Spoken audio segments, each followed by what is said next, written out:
नमस्कार। आज की परिचर्चा मुहावरे, कहावतें और भाषा प्रयोग शुद्ध अशुद्ध शोधन में आपका स्वागत है। मैं हूं चंद्रदेव यादव और हमारी विषय विशेषज्ञ हैं डॉक्टर सुमीता कोहली कुकरेती, जो पिछले 20 वर्षों से दिल्ली प्रशासन में अध्यापन कार्य कर रही हैं।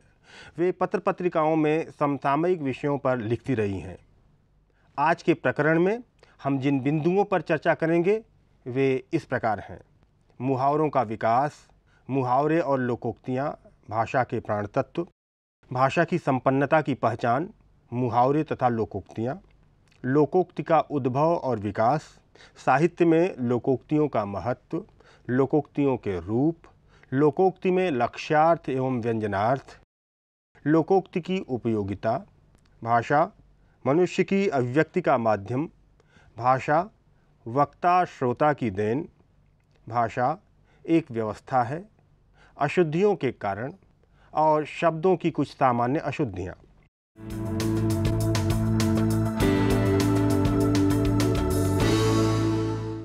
हिंदी भाषा मुहावरों और लोकोक्तियों के बिना अधूरी सी लगती है।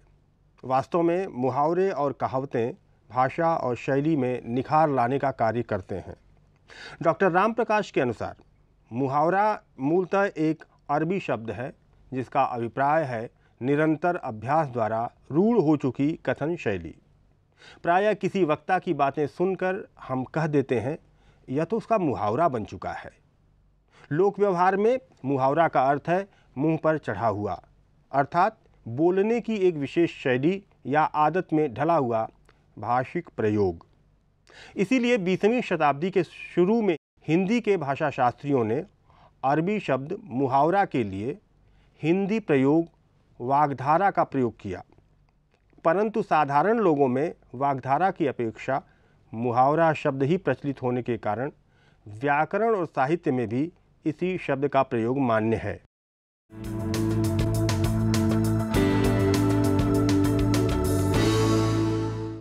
मुहावरे और लोकोक्तियाँ किसी भी भाषा के प्राण तत्व हैं। जो बात आप 50 शब्दों में नहीं कह सकते वह आप एक लोकोक्ति में कह देते हैं। गोरकी ने लिखा है कि शब्द यदि अंगुलियां हैं तो मुहावरा या कहावत घूंसा। अंगुलियां तो आघात नहीं कर पाती, वह मुक्का या घूंसा आसानी और प्रभावशाली ढंग से कर देता है। मुहावरे के संदर्भ में डॉक्टर कांति कुमार जैन ने लिखा है, मुहावरा किसी बोली या भाषा में प्रयुक्त होने वाला वह वाक्य खंड है जो अपनी उपस्थिति से समस्त वाक्य को सबल और चुस्त बना देता है। यह सामान्य अर्थ का बोध न कराकर किसी विलक्षण अर्थ का बोध कराता है। इसके प्रयोग से भाषा में सौंदर्य की वृद्धि होती है और अभिव्यक्ति प्रभावपूर्ण बनती है।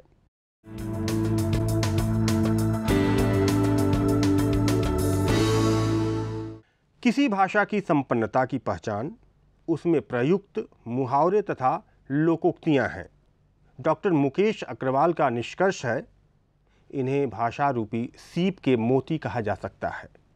इनसे भाषा का रूप निखरता एवं संवरता है। मुहावरा शब्द भाषा की लाक्षणिकता का सूचक है।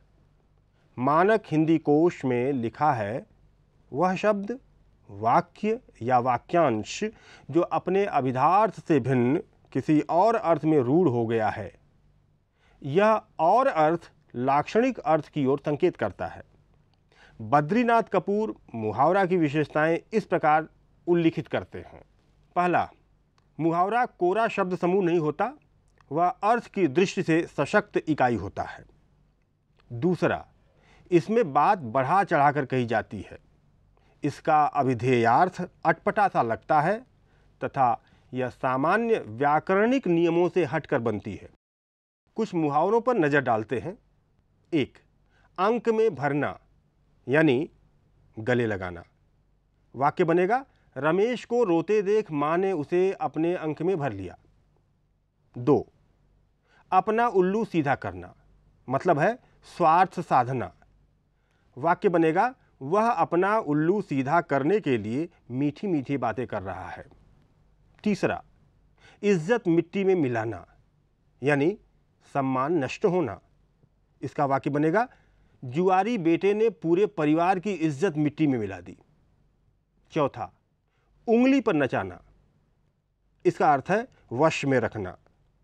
वाक्य बनेगा, नारायण की बहन उसे अपनी उंगली पर नचाती है। और पांचवा, कमर कसना यानी तैयार होना, इसका वाक्य होगा, अव्वल आना चाहते हो तो परीक्षा के लिए अभी से कमर कस लो। बोलचाल में प्रयुक्त होने वाले ये कथन शब्दार्थ से भिन्न एक विशेष अर्थ देते हैं। मुहावरों से किसी भाषा की समृद्धि का पता चलता है। जिस भाषा में जितने अधिक मुहावरे होते हैं वह भाषा उतनी ही अधिक समृद्ध एवं विकसित मानी जाती है।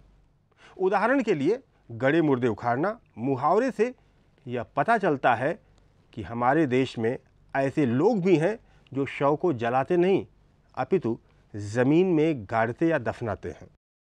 इस प्रकार कह सकते हैं कि मुहावरा शब्द का शाब्दिक अर्थ है अभ्यास या बातचीत। वास्तव में वह वाक्य या वाक्यांश जो अपने सामान्य अर्थ से भिन्न अर्थ में रूढ़ हो जाए उसे मुहावरा कहते हैं। मुहावरों के प्रयोग से भाषा अधिक सशक्त और असरदार हो जाती है। इससे भाषा में सहजता तथा लालित्य आता है। मुहावरों के द्वारा कम से कम शब्दों में भावों को अधिक गहराई से व्यक्त किया जाता है। इससे भाषा की अभिव्यंजना शक्ति बढ़ जाती है।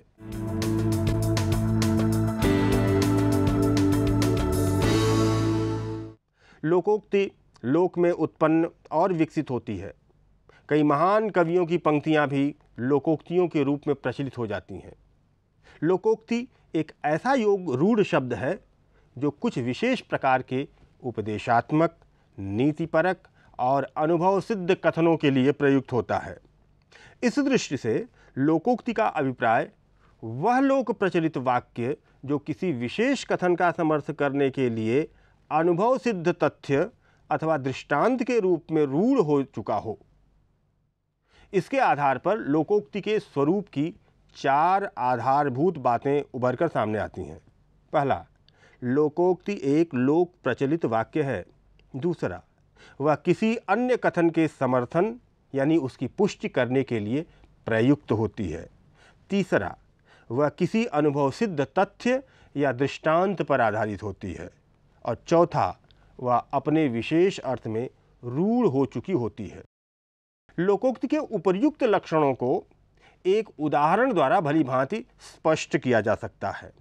तुमने तब तो किसी भी मित्र की बात न मानी, अब संकट आ गया तो हाय हाय कर रहे हो, अब पछताए होत क्या जब चिड़िया चुग गई खेत। वास्तव में लोकोक्ति का प्रयोग जिस संदर्भ में किया जाता है उसका भले ही उस लोकोक्ति से सीधा संबंध नहीं होता, किंतु निष्कर्ष रूप में संप्रेषित विचार, नीति, संदेश आदि के भाव से अवश्य संबंध होता है। डॉक्टर कांति कुमार जैन के अनुसार संस्कृत में लोकोक्ति को सुभाषित या सूक्ति कहा जाता है, जिसका अर्थ सुंदर ढंग से कहा गया कथन होता है। अतः कहा गया है सुष्ठु भाषितम सुभाषितम। यही सूक्ति जब लोक द्वारा ग्रहीत कर ली जाती है तब इसे लोकोक्ति की संज्ञा प्राप्त होती है।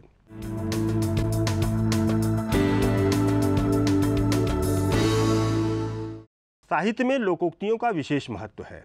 इसके द्वारा कथन में विशेष प्रभाव उत्पन्न होता है। इससे भाषा में बल आता है और श्रोता प्रभावित होता है। मनुष्यों ने युगों युगों से जिन तथ्यों की अनुभव या साक्षात्कार किया है उसका प्रकाशन इन लोकोक्तियों के द्वारा होता है। सामूहिक रूप में एक व्यापक अनुभव की बात संक्षिप्त रूप में कह दी जाती है। शताब्दियों से किसी जाति की विचारधारा किस ओर प्रभावित हुई है उसका दिग्दर्शन इनके द्वारा सहजता से प्राप्त हो जाता है।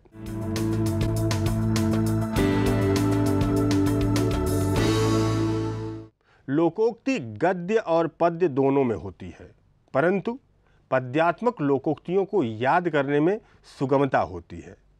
पद्यात्मक लोकोक्ति का प्रभाव जनमानस में चिरस्थायी होता है। लोकोक्तियों या कहावतों के प्रयोग से भाषा सटीक और व्यंजक हो जाती है। तात्पर्य यह है कि कहावत अभिव्यक्ति प्रक्रिया का एक आवश्यक अंग है। इससे भाषा में चमक और मृदुता आती है। बात श्रोता के दिल को छू जाती है। एक एक कहावत जीवन के अनुभव का सार होती है, तभी तो उसका सीधा असर पाठक पर पड़ता है।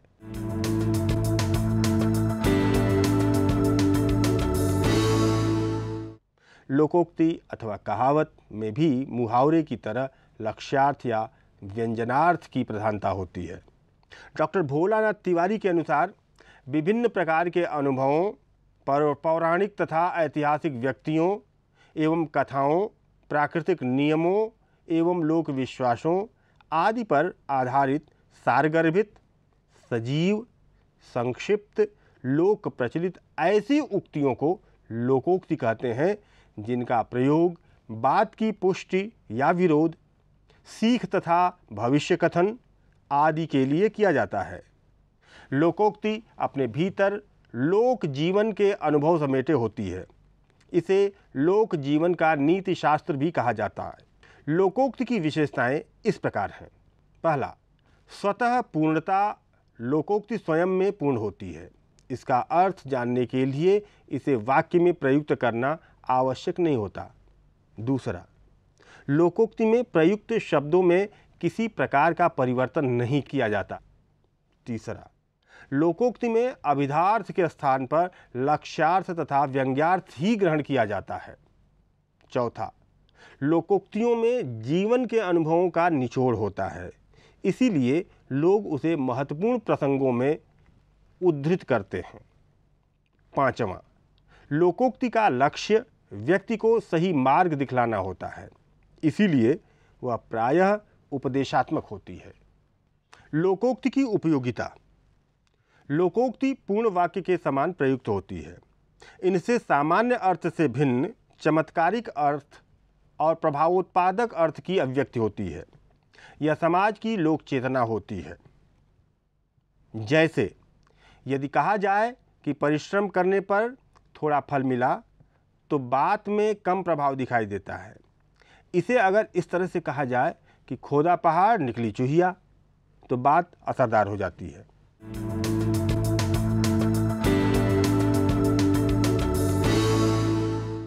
पहला, मुहावरा वाक्यांश होता है, लोकोक्ति पूर्ण वाक्य होती है।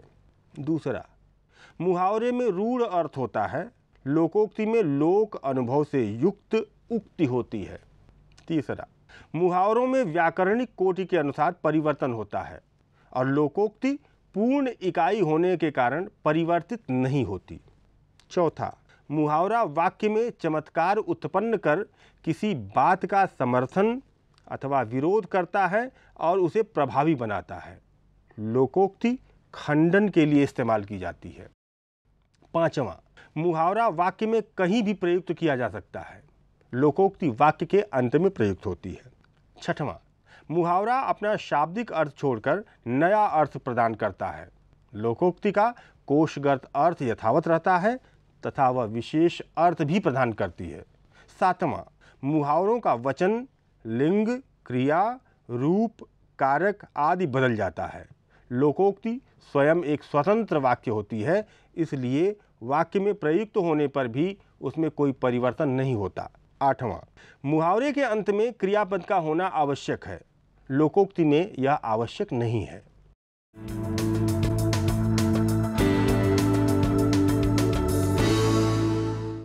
भाषा मनुष्य की आंतरिक और बाह्य अभिव्यक्ति का अनिवार्य साधन है। भाषा निरंतर प्रयोग के सहारे जीवित रहती है, विकसित और पल्लवित होती है। भाषा का मूल प्रकार्य है संप्रेषण। संप्रेषण की पूर्णता पारस्परिक मिलाप द्वारा ही संभव है। यह संलाप किसी व्यक्ति द्वारा अकेले न होकर अपने ही वर्ग, समुदाय या क्षेत्र के अन्य व्यक्तियों के साथ होता है। संलाप में सदा एक रूपता संभव नहीं। व्यक्ति, स्थान, संदर्भ और विषय के अनुसार एक ही भाषा का प्रयोग विभिन्न रूपों में होता है। इस प्रकार भाषा के गति चक्र की धुरी प्रयोग है। जैसे किसी यंत्र के निरंतर प्रयोग में न रहने पर उसमें मोर्चा यानी जंग लग जाता है, उसकी कार्यक्षमता और गतिशीलता अवरुद्ध हो जाती है, वैसे ही प्रयोग के अभाव में भाषा किसी गड्ढे में ठहरे जल के समान धीरे धीरे सूखकर समाप्त हो सकती है। प्रयोग की खराद पर चढ़कर ही भाषा निखरती, संवरती है और विविधतापूर्ण होती है। 1. व्याकरण सम्मत, 2. समाज स्वीकृत, 3. प्रायः शुद्ध एवं 4. तात्पर्य यानी प्रयोजन के संप्रेषण में समर्थ भाषा शुद्ध मानी जाती है।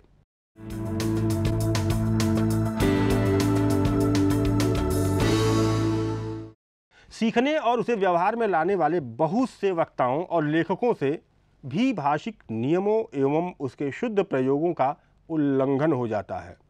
इसके कई कारण हैं, किंतु मूल कारण भाषा की संरचना का पूर्ण ज्ञान न होना ही है।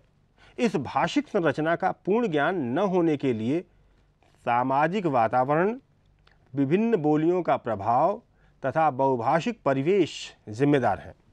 इन्हीं कारणों से भाषा प्रयोगों में संरचनात्मक अशुद्धियाँ, मानक प्रयोगों में अशुद्धियाँ तथा शैलीगत या प्रयुक्तिपरक अशुद्धियाँ देखने को मिलती हैं, जिन्हें स्थूल रूप में संरचना के स्तर पर यानी उच्चारण, शब्द एवं वाक्यगत स्तर पर, अर्थ के स्तर पर तथा वर्तनी के स्तर पर देखा जा सकता है। डॉक्टर रामप्रकाश के अनुसार भाषा का एकमात्र प्रयोजन और प्रकार्य संप्रेषण है। संप्रेषण की सार्थकता वक्ता, श्रोता यानी लेखक, पाठक या संबोधक, संबोधित के ऐसे संलाप में निहित है जिसे वे भली भांति समझकर उसका तात्पर्य ग्रहण कर सकें। यह तभी संभव है जब भाषा का प्रयोग व्यवस्थाबद्ध, व्याकरणिक नियमानुकूल तथा परंपरा में बहुप्रचलित एवं प्रायः सर्वमान्य रूप में हो। भाषिक संरचना की अपनी एक व्यवस्था है।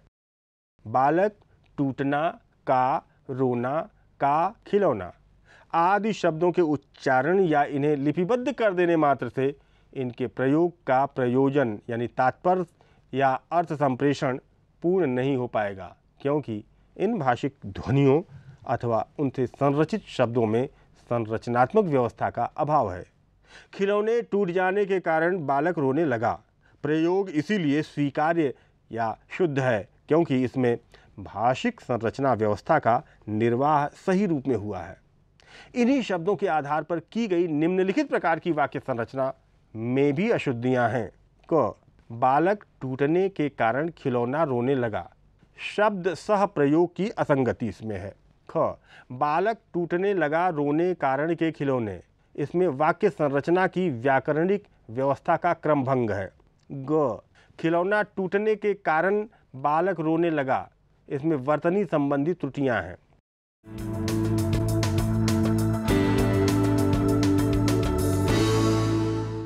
भाषा एक व्यवस्था है और इस व्यवस्था के अपने कुछ महत्वपूर्ण नियम हैं। Doctor PC. टंडन के अनुसार जो भी प्रयोग इन नियमों को तोड़ता है वही अशुद्ध है, अर्थात जो अमानक है वही अशुद्ध है। मानकता सदैव एक ही शुद्ध रूप को स्वीकार करती है और दूसरे यानी अशुद्ध रूपों को अमान्य ठहराती है। भाषा के इन अमान्य अथवा त्याज्य रूपों को ही अशुद्ध कहा या माना जाता है। यहाँ यह ज्ञातव्य है कि भाषा के शुद्ध प्रयोग की योग्यता अर्जित करनी पड़ती है, वह जन्मजात नहीं होती। अशुद्ध भाषा का प्रयोक्ता सदैव समाज में उपहास का पात्र बनता है। भ्रष्ट उच्चारण तथा वर्तनी की अशुद्धियाँ श्रोता एवं पाठक पर बहुत बुरा प्रभाव डालते हैं। वर्तनी की छोटी सी अशुद्धि से अर्थ का अनर्थ हो जाता है। अतः भाषिक व्यवस्था से इतर प्रयोगों को अशुद्ध प्रयोग माना जाता है। अशुद्ध प्रयोग सहज बोधगम्य नहीं होता, व्याकरण सम्मत नहीं होता, परिष्कृत, परिमार्जित, मानक तथा आदर्श रूप नहीं होता। इन अशुद्ध प्रयोगों को उच्चारण एवं लेखन दोनों ही स्तरों पर देखा जाता है। इनका मूल कारण अभ्यास की कमी कहा जा सकता है।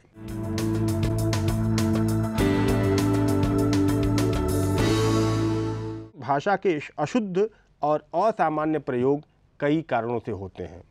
पहला, भाषिक संरचना के नियमों की अवहेलना। दूसरा, व्याकरणिक व्यवस्था का भंग। तीसरा, अर्थबोध में असंगति। चौथा, परंपरा में मान्य प्रयोगों से भिन्नता। पांचवा, उच्चारण अथवा लेखन में ध्वनियों के सही रूप की प्रस्तुति न होना। इस आधार पर हम कह सकते हैं कि भाषा की व्याकरणिक तथा संरचनात्मक व्यवस्था से हटकर असंगत या अनुचित अर्थ प्रकट करने वाले असामान्य प्रयोग अशुद्ध कहलाते हैं। क, संरचनात्मक अशुद्धियाँ। ख, अर्थपरक अशुद्धियाँ। ग, वर्तनी संबंधी अशुद्धियाँ। हिंदी एक वैज्ञानिक भाषा है। इसे देवनागरी लिपि में लिखा जाता है। यह दुनिया की वैज्ञानिक लिपियों में से एक है। फिर भी इसके लेखन में कई अशुद्धियाँ हो जाती हैं। ये शब्दगत और वाक्यगत अशुद्धियाँ क्यों होती हैं, किस प्रकार की होती हैं तथा इन्हें शुद्ध कैसे किया जाए, अब हम इसका संक्षिप्त और व्यावहारिक विश्लेषण करेंगे।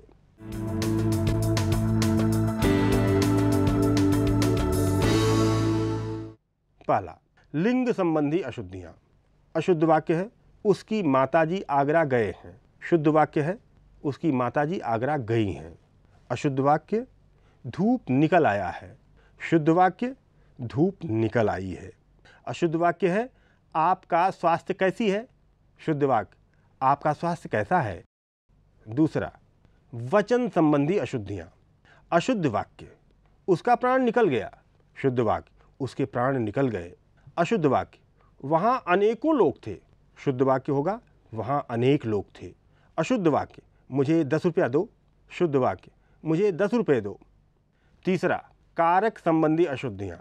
अशुद्ध वाक्य राम रोटी खाई है। शुद्ध वाक्य राम ने रोटी खाई है। अशुद्ध वाक्य वह घोड़े पर से गिर पड़ा। शुद्ध वाक्य होगा वह घोड़े से गिर पड़ा। अशुद्ध वाक्य है मैं शेर को मारा। शुद्ध वाक्य होगा मैंने शेर को मारा। चौथा, संज्ञा सर्वनाम संबंधी अशुद्धियाँ। अशुद्ध वाक्य मैं तेरे को नहीं जानता। शुद्ध वाक्य है मैं तुम्हें नहीं जानता। अशुद्ध वाक्य है बच्चे टोली में बैठे हैं। शुद्ध वाक्य बच्चे समूह में बैठे हैं। अशुद्ध वाक्य मुझको नहीं मालूम। शुद्ध वाक्य है मुझे नहीं मालूम। पांचवा, विशेषण संबंधी अशुद्धियाँ।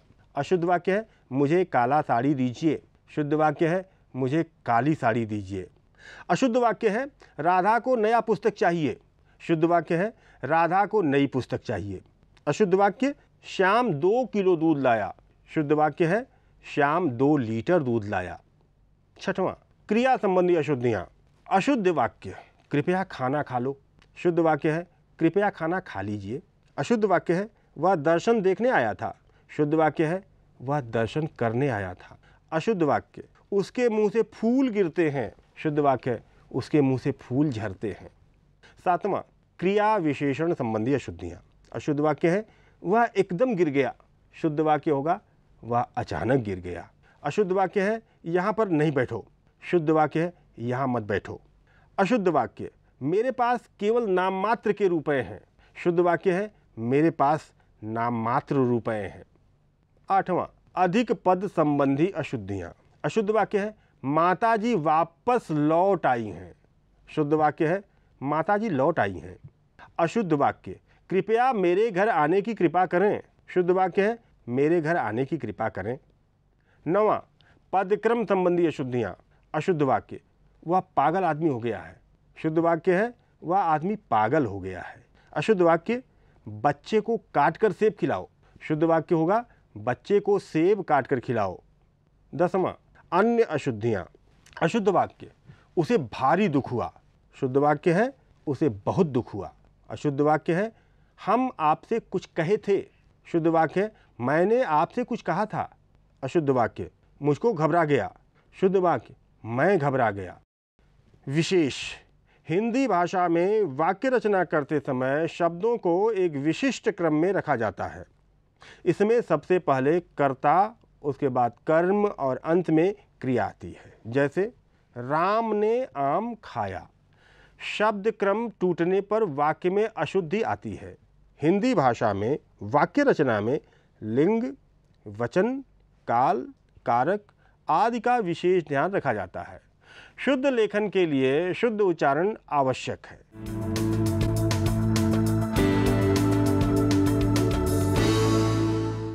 शुद्ध एवं प्रांजल भाषा का प्रयोग भाषा के दोनों रूपों यानी मौखिक एवं लिखित में अति आवश्यक है, परंतु प्रायः विद्यार्थी असावधानी व्याकरणिक नियमों की अनभिज्ञता जल्दबाजी एवं क्षेत्रीय प्रभाव के कारण शुद्धता का ध्यान नहीं रख पाते। भाषा में अशुद्धियाँ मूलतः उच्चारण एवं वाक्य रचना के स्तर पर होती हैं। शुद्ध भाषा बोलने और लिखने के लिए व्याकरण को जानना आवश्यक है। यहाँ वचन, लिंग, प्रत्यय, संधि एवं समास संबंधी अशुद्धियाँ दी गई हैं। अशुद्ध वाक्यों को शुद्ध करना। लिंग संबंधी अशुद्धियाँ। अशुद्ध है, यह पुस्तक मैं पढ़ा हूँ। शुद्ध है, यह पुस्तक मैंने पढ़ी है। अशुद्ध है, उसके बहन जी दिल्ली में रहते हैं। शुद्ध है, उसकी बहन जी दिल्ली में रहती हैं। अशुद्ध वाक्य है, लता 9वीं कक्षा में पढ़ाता है। शुद्ध वाक्य है, लता 9वीं कक्षा में पढ़ती है। वचन संबंधी अशुद्धियाँ। अशुद्ध वाक्य, अनेकों बार तुमने गलती की है। शुद्ध वाक्य, अनेक बार तुमने गलती की है। अशुद्ध वाक्य, प्रत्येक देशों के राजकुमार आए थे। शुद्ध वाक्य, प्रत्येक देश के राजकुमार आए थे। संज्ञा संबंधी अशुद्धियाँ। अशुद्ध वाक्य है, लता मेरी लड़की है। शुद्ध वाक्य है, लता मेरी बेटी है। अशुद्ध वाक्य, रावण बड़ा दुर्जन व्यक्ति था। शुद्ध वाक्य है, रावण बड़ा दुर्जन था। सर्वनाम संबंधी अशुद्धियाँ। अशुद्ध वाक्य, उन्हों से नहीं नाचा जाता। शुद्ध वाक्य है, उनसे नहीं नाचा जाता। अशुद्ध वाक्य, मैं अच्छा काम किया। शुद्ध वाक्य है, मैंने अच्छा काम किया। कारक संबंधी अशुद्धियाँ। अशुद्ध वाक्य है, लड़कों ने मेरे पर हंस पड़ा। शुद्ध वाक्य है, लड़के मुझ पर हंस पड़े। अशुद्ध वाक्य है, वह छत पर से गिर पड़ा। शुद्ध वाक्य है, वह छत से गिर पड़ा। पुरुष संबंधी अशुद्धियाँ। अशुद्ध वाक्य, मैं और तुम साथ साथ बैठेंगे। शुद्ध वाक्य है, तुम और मैं साथ साथ बैठेंगे। अशुद्ध वाक्य, मैं, तुम और वह मेरठ जाएगा। शुद्ध वाक्य है, तुम, वह और मैं मेरठ जाएंगे। विशेष्य विशेषण संबंधी अशुद्धियाँ। अशुद्ध वाक्य, हवा गर्म चल रही है। शुद्ध वाक्य है, गर्म हवा चल रही है। अशुद्ध वाक्य है, निराला बड़े अच्छे कवि हैं। शुद्ध वाक्य है, निराला बहुत अच्छे कवि हैं। क्रिया संबंधी अशुद्धियाँ। अशुद्ध वाक्य, सारे दिन भर वह खेलता रहा। शुद्ध वाक्य है, वह दिन भर खेलता रहा। अशुद्ध वाक्य है, श्याम अवश्य ही आ जाएगा। शुद्ध वाक्य है, श्याम अवश्य आ जाएगा। अनावश्यक शब्दों के प्रयोग संबंधी अशुद्धियाँ। अशुद्ध वाक्य, सारे देश भर में उत्सव मनाया गया। शुद्ध वाक्य है, सारे देश में उत्सव मनाया गया। अशुद्ध वाक्य है, सज्जन पुरुष परोपकारी होते हैं। शुद्ध वाक्य, सज्जन परोपकारी होते हैं। आज के प्रकरण में हमने जिन बिंदुओं पर विचार किया वे इस प्रकार हैं। मुहावरों का विकास, मुहावरे और लोकोक्तियाँ भाषा के प्राण तत्व, भाषा की संपन्नता की पहचान, मुहावरे तथा लोकोक्तियाँ, लोकोक्ति का उद्भव और विकास, साहित्य में लोकोक्तियों का महत्व, लोकोक्तियों के रूप, लोकोक्ति में लक्ष्यार्थ एवं व्यंजनार्थ, लोकोक्ति की उपयोगिता, भाषा मनुष्य की अभिव्यक्ति का माध्यम, भाषा वक्ता श्रोता की देन, भाषा एक व्यवस्था है, अशुद्धियों के कारण और शब्दों की कुछ सामान्य अशुद्धियाँ। अब हम अपनी चर्चा को यहीं पर समाप्त करते हैं। आपकी सलाह और प्रश्न हमेशा आमंत्रित है। नमस्कार।